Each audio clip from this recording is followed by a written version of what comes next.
Let's talk about valuation and multiples of a flooring business. Now, more specifically here, we are talking about trade installation businesses. So the actual businesses that go out to a location, whether that's a home residence or a commercial or industrial facility, and perform flooring installations, not retailers, distributors, or suppliers of flooring materials. So these businesses will typically be pretty inventory light. They just get the materials as they need them for the jobs, send a crew out to the job site, perform the installation, and then go on to the next job if they're not running multiple jobs. Now, most of these types of businesses will trade in a multiple range of 2 to 4 times sellers' discretionary earnings. And I'll further say most of these will be on the lower side. Most businesses in this industry typically do not do very well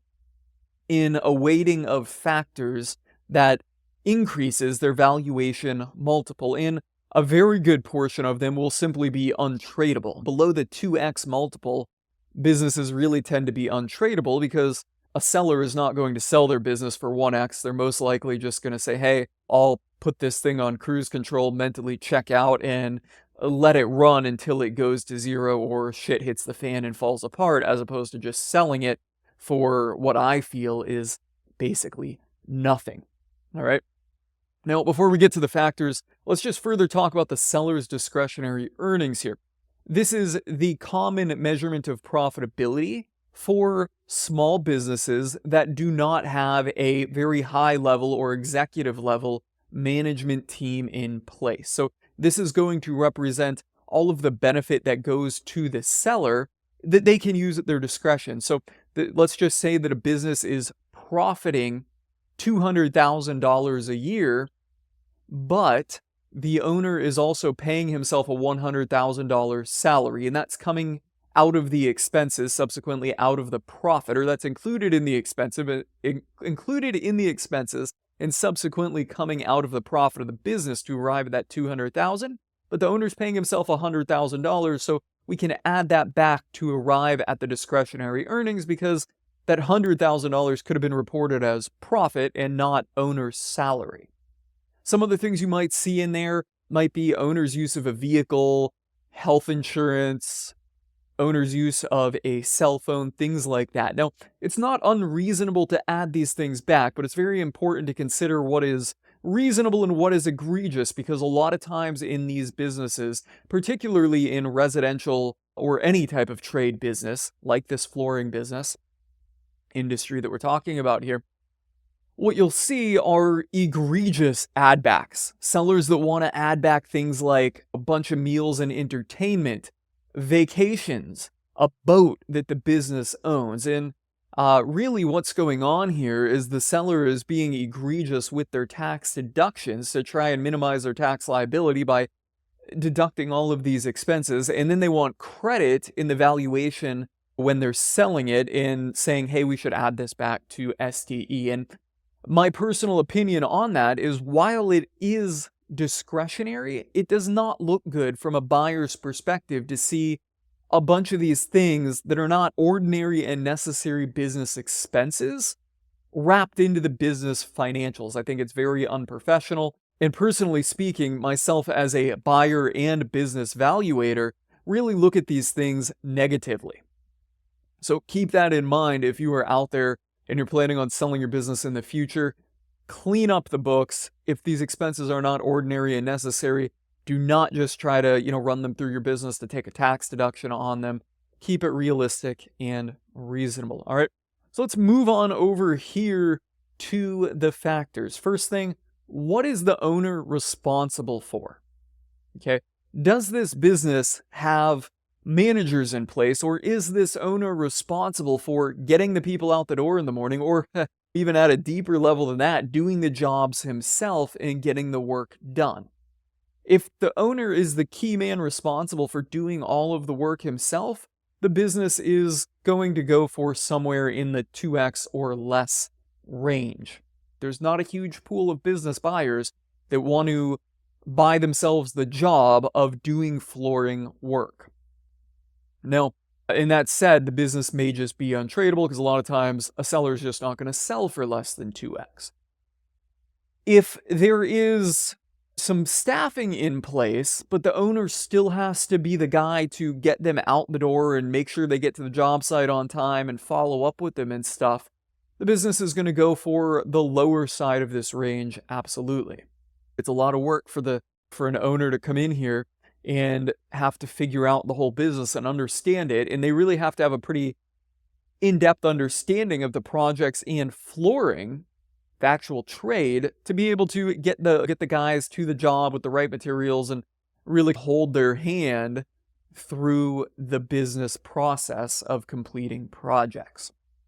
Now, on the flip side, what would look really good is an operations manager who is the first line of defense between A, the customer and the owner, and B, the project completion and the owner. So there's an operations manager in place that can get the crews to the job sites, make sure they know what they're doing, and if the customer has any problems, they run through the operations manager. Therefore, the owner is not really ingrained in operations. If that's in place, then the business is going to start going up in this valuation multiple range. You're looking at, say, 2.5 for sure, to 3, probably low 3s. You really won't see any at the 4x range unless we get down here and they do have multiple crews. So how many employees do they have? At this point, they're going to have several employees. They're going to have that operations manager, or he might be called a production manager. And they're also going to have some salespeople. So at this point, the owner is focused on oversight and general management of the business and can focus on hiring people. He can focus on increasing or improving processes that will drive the ultimate performance of the business. Now, if the business has a sales manager or office manager, it might not be necessary for the business to have a sales manager and a general manager, or maybe let's just say a general manager who's also the office manager and then a service manager. At that point, the business is going to start trading for around the 4x multiple, or at least the high 3s, because there's going to be quite a bit of substance here to where somebody that just has experience running businesses can hop in without really knowing anything about the flooring business. Going further than that, business reputation has a pretty good impact on the valuation multiple. If the business is getting a lot of 5-star reviews out there publicly, it's going to indicate that there's a lot of well-run systems inside of the business for getting the jobs done and making the customers happy. This is something that a lot of sellers will look at when they're buying a business. And I personally was looking at a business that I was interested in acquiring just yesterday. First thing I did was Google the name of the business, and I saw a bunch of negative reviews on it, and I saw people had actually made like complaint videos and posted them on YouTube about the business. That effectively took me out of the buyer pool, and if you're taking buyers out of the pool, the ultimate multiple is going to go down. Specific to the business, work under contract is something that is going to be weighted pretty heavily in the valuation, right? If a business is doing $1 million a year in revenue, what does the next 2 months look like, particularly in these trade businesses? They should have work scheduled out, okay? And I think at a $1 million a year revenue business, as per our example here, having 1 to 2 months on the book, so say $200,000 worth of work under contract, or 100,000, that would be a little bit more realistic, I think. 200,000 would put them out there in the 3 to 4 month range is realistic, but a business that has no work under contract is going to be valued a little lower, even if they've got great management in place and great team. And then there's margin. Now, margin, a lot of people like to see high. A lot of sellers like to look at it and be like, hey, I've got high margins here. But from a valuation perspective, high margin is not necessarily weighted favorably, nor is low margin. It should be in a realistic and sustainable range for the industry. I look at a flooring business and this thing's churning out 40% margins, what that's saying to me is either A, they have found themselves in some type of advantage that is not really sustainable, right? And that might be that the owner is buddy with a lot of the companies or customers that the business has, and they're just giving him high ticket work. It might mean that there's just simply no competition in this niche in the market, but that's not sustainable because once other businesses find it, and they likely will if the business goes up for sale, they're going to jump into that vertical as well, and that's going to erode away the margins. And oftentimes in these types of businesses, what happens is the margin is simply high because the owner himself is doing all kinds of things and wearing multiple hats. If I see a business where the margin is incredibly high and it's reported that the owner is not doing anything, the owner goes on vacation half of the year and does absolutely nothing in the business, I'm going to look at that with a very discerning level of scrutiny and probably find the business to be valued a little bit less and really dig into why this high margin is sustainable, but I'm really going to, or why this high margin exists, but I'm really going to poke into what the owner is doing. That's really going to need to be uncovered because a high margin business where the owner is not responsible for much, and when I say high margin, I'm talking about relative to other types of businesses. So let's just say in this industry, 15 to 20% would be a sustainable margin, but the business is doing 40 and they're saying the owner's not doing much. I'm really going to poke into that and want to find some answers as to what is backing this margin up, right? Do they have amazing processes? Is that sustainable? That would justify a high margin and be very highly weighted. Or is this just a case of the seller's doing everything himself, but not telling us what he's actually doing? And then finally, quality of assets. So what I'm referring to here is, do they have the equipment and the resources, largely trucks, maybe some type of flooring equipment, maybe grinders if they're doing concrete coating and hard concrete surface flooring like epoxy or stained concrete. Is this stuff actually valuable or is it just worn out? Have they maintained it and taken care of it? Or is this stuff just like on its last leg, hanging together through some patchwork that the owner knows, and when somebody buys the business, going to fall apart? Okay, so let's just shift over here and look at some examples. Let's just say we've got this flooring business doing $1 million in revenue, $300,000 in SDE, and let's just say that the owner is pretty much responsible for most things. He shows up, he gets the guys, their materials and everything, they leave the office, and then he goes, into the office, checks emails, handles some business stuff, and then he's got a bunch of estimates to do, and he also answers most of the phone.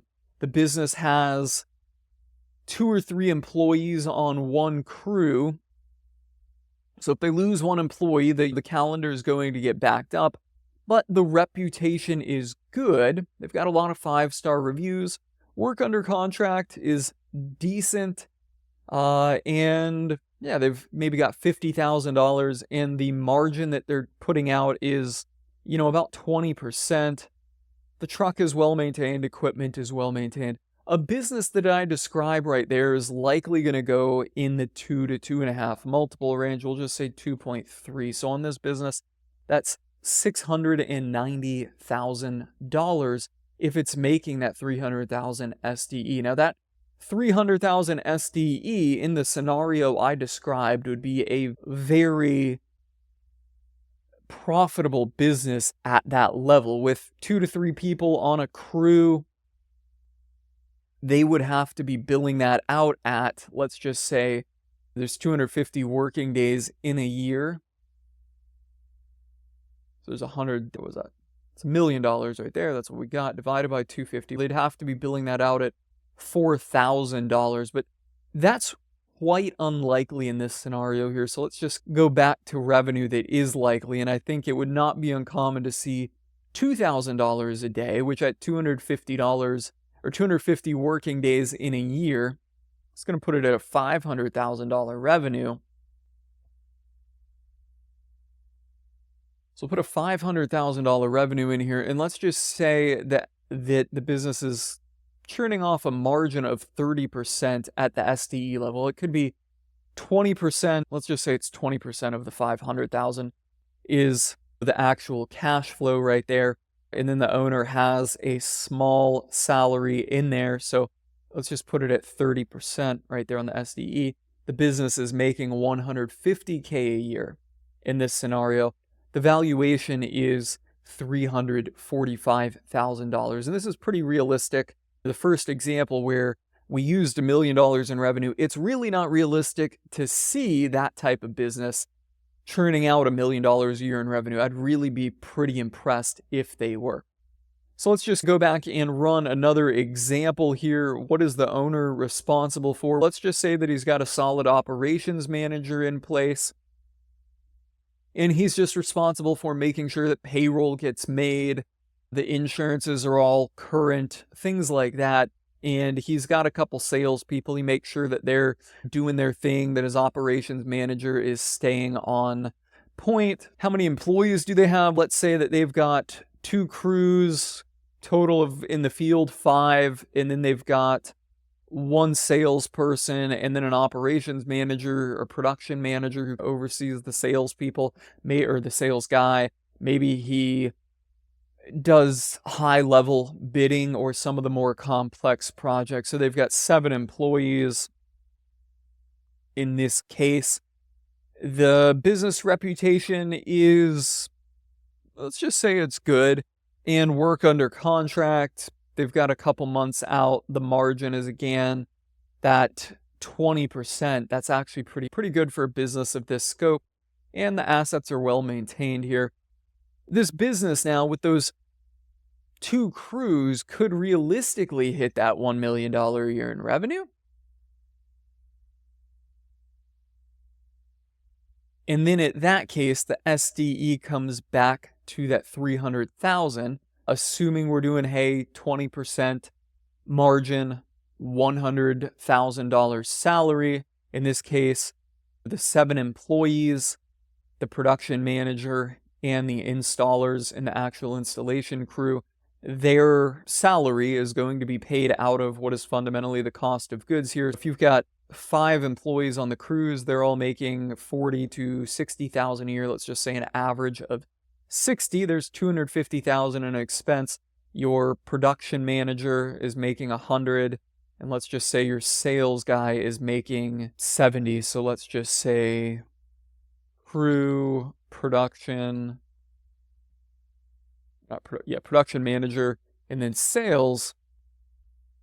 All right, so it's going to just be $250K a year. Production manager, $100K a year. In a business of this size, the production manager should probably also be involved with the crews and completing the projects at some point. Not $1 million, just 100. And sales guys, 70.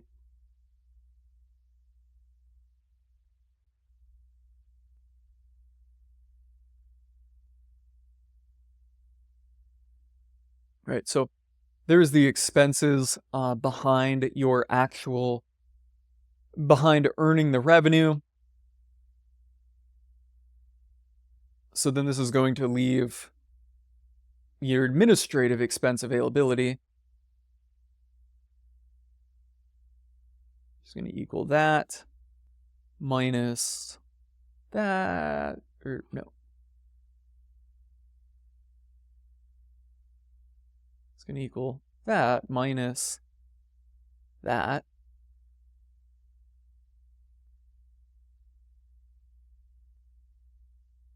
Minus that. So then you have $280,000 of administrative expenses. That actually might be quite high, but let's just say that the business is running a lot of advertisements, and that arrives you at the $300,000 SDE. In this case, a business following this valuation model would likely trade and be assigned a multiple of, say, probably low 3s, maybe even 3.5, but somewhere on the high side of probably 3.5. So this business would likely be listed at a little over $1 million here. Would it sustain that listing? That's really good. Or would it sustain that listing price? That's really going to be, I think, a factor of location and how much acquisition activity is going on there. If this business were located in a real hotbed like Miami, Dallas, Atlanta, something like that, yeah, it would really sustain this valuation. But then, let's just say we're located in small town Alabama or something. In that case, the multiple is probably going to be a little bit less that it ultimately trades for. It'd probably be listed at that 3.5, but it would actually trade somewhere in the low threes. I hope you guys found this video helpful and insightful. If you did, you know the drill. Smash that like button to help us out in the YouTube algorithm. And if you want more insight into business valuation, click the subscribe button to get more examples like that. On that note, guys, I'm calling it a wrap and signing off.